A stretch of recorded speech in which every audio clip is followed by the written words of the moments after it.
vous qui êtes à la maison, vous vivez une situation difficile, peu importe qu'est-ce que c'est, je veux on puisse lire ensemble le psaume 103, les versets 2 à 6. C'est un psaume qui est très, très puissant. Je l'ai souvent lu et relu. On va le lire ensemble dans la pensée du jour aujourd'hui.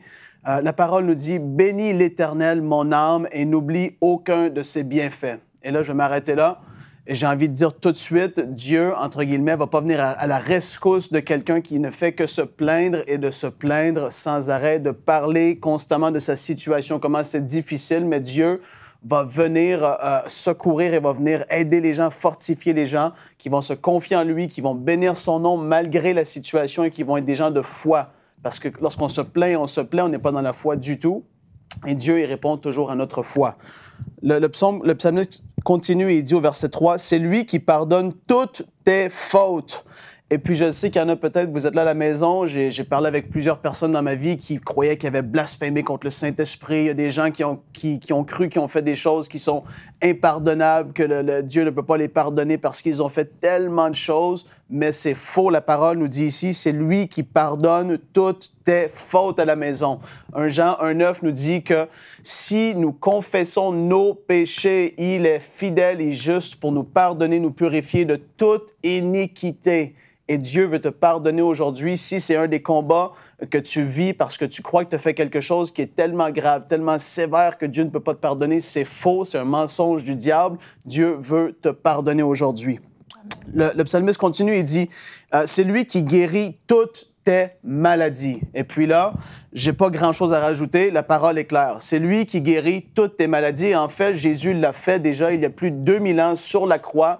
Il a porté en son corps nos péchés et toutes les maladies. Il a été meurtri pour que nous puissions marcher dans la santé divine. Et si tu vis un moment de difficulté dans ta santé, et ça, c'est le cas de beaucoup de personnes, parfois, c'est des petites choses qui sont là, mais ça fait des années que c'est là et ça traîne, Dieu veut te guérir. Et en fait, il t'a guéri et il veut que tu manifestes la foi, que tu puisses t'approprier cette chose-là qui t'appartient. Et je veux t'encourager au travers de cette pensée à ne pas être passif et à seulement appeler à Dieu et dire « Dieu, fais quelque chose, fais quelque chose ». Je sais que le titre de ma pensée dit que Jésus arrive avec force et puissance et il le fait et il l'a déjà fait aussi. Et je voulais prendre le temps de préciser cela. Si ça fait longtemps que tu es dans le Seigneur, que tu connais tes promesses, que tu sais qui tu es, Jésus t'a déjà guéri. Tu as juste à l'accepter par la foi et de recevoir ta guérison. Il nous a entièrement guéris. Le psalmiste continue, il dit au verset 4, « C'est lui qui délivre ta vie de la tombe » ou dans la version 1910, « qui délivre ta vie de la fosse ». Et ça, c'est en fait, lorsque tu regardes, c'est un piège qui était tendu aux lions pour pouvoir attraper les lions. Et dans ta vie, peut-être que tu t'es fait attraper par un certain piège, que ce soit la drogue, que ce soit l'alcool, que ce soit le mensonge, que ce soit des choses, tu es par-dessus la tête dans toutes ces affaires-là et tu sais plus comment t'en sortir. Ça nous dit ici, c'est lui qui délivre ta vie de la fosse et il veut le faire aujourd'hui.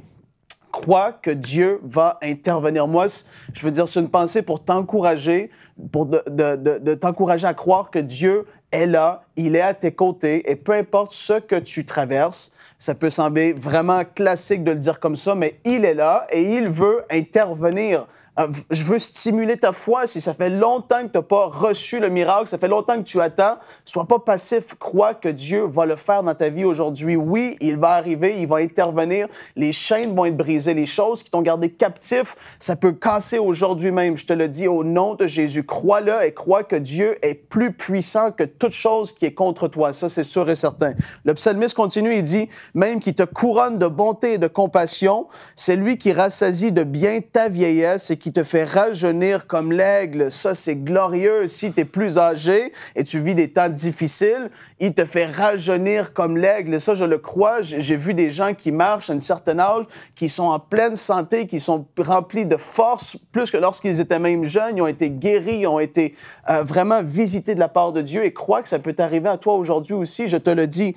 Et après ça, ça nous dit, l'Éternel fait justice, il fait droit à tous les opprimés. S'il y a eu une injustice contre toi, Dieu va te faire justice. Et ça, c'est ce que la parole dit. Il fait droit à tous les opprimés. Si tu es opprimé injustement, si tu t'es fait accusé de quelque chose que tu n'aurais pas dû te faire accuser de, Dieu va intervenir. Il va te faire justice, je te le dis, parce que c'est pas moi. La promesse ne repose pas sur Frank. Merci Seigneur. Elle repose sur sa parole. Il l'a dit, il va le faire aujourd'hui. Ne perds pas espoir parce que qu'est-ce que tu vis, Dieu va intervenir tôt ou tard. Et comme je l'ai dit, si tu es même conscient des promesses de Dieu, de la parole, commence à te lever et sois vraiment violent en esprit, c'est-à-dire va après les promesses. Commence à déclarer, à croire que tout ce qui est écrit, ça va s'accomplir dans ta vie aujourd'hui au nom de Jésus.